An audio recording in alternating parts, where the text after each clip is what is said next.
सोचिए, एक group of traders किसी विदेशी देश के किनारे उतरते हैं सिर्फ व्यापार करने के इरादे से। लेकिन एक 150 साल के अंदर वो पूरे देश पर कब्जा कर लेते हैं। ये कोई कहानी नहीं है, ये सच है। ये है ब्रिटिश ईस्ट इंडिया कंपनी की कहानी, जो मसालों के व्यापार के लिए बनी थी, लेकिन आखिर तक भारत को एक एक संधि और एक एक धोखे के साथ अपना बना लिया। ईस्ट इंडिया कंपनी की शुरुआत 1600 में हुई थी, क्वीन एलिजाबेथ प्रथम के रॉयल चार्टर के साथ। उनका मकसद था पूर्व में मसाले, रेशम और कॉटन का व्यापार करना।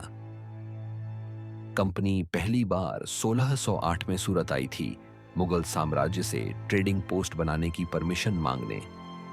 मुगलों ने, जो तब अपने शिखर पर थे, सिर्फ लिमिटेड व्यापार की इजाजत दी। 1600 के मध्य तक कंपनी ने सूरत, बॉम्बे, मद्रास और कलकत्ता में मजबूत ट्रेडिंग सेंटर्स बनाए। ये सिर्फ गोदाम नहीं थे, ये छुपी हुई सेनाओं के बेस थे। कंपनी ने प्राइवेट फौज रखी और अपने कहीले बनाए, बाहर से तो व्यापार के लिए, लेकिन अंदर से ये मिलिट्री बेस बन गए। 18वीं सदी तक मुगल साम्राज्य कमजोर पड़ रहा था। भारत छोटे छोटे राजाओं में बटा हुआ था। कंपनी ने इन्हीं डिवीजनों का फायदा उठाना शुरू किया। किसी राजा के साथ मिलती, दूसरे के खिलाफ लड़ती और बदले में व्यापार के अधिकार ले लेती।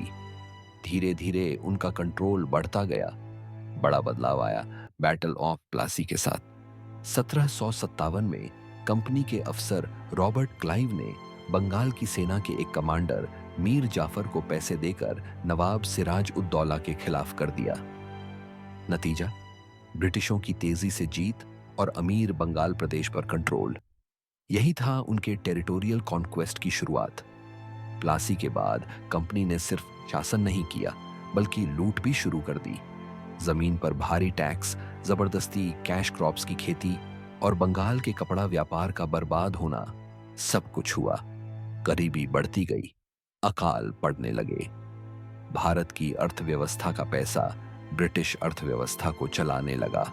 अगले 100 सालों में कंपनी ने कई युद्धों और संधियों के जरिए अपना साम्राज्य बढ़ाया। हर युद्ध ने एक नए राजा को कमजोर किया और कंपनी का कंट्रोल मजबूत बनाता गया।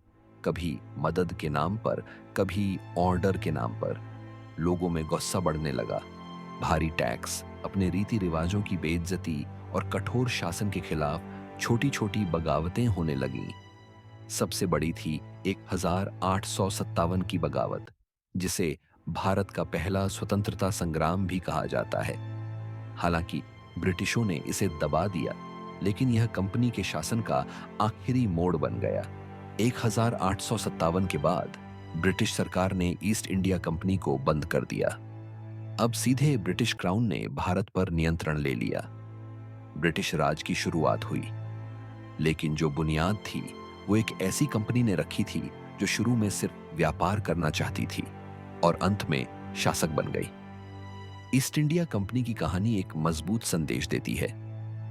कभी कभी साम्राज्य तलवार लेकर नहीं आते, वो कॉन्ट्रैक्ट, डील और दोस्ती के नाम पर भी आ जाते हैं।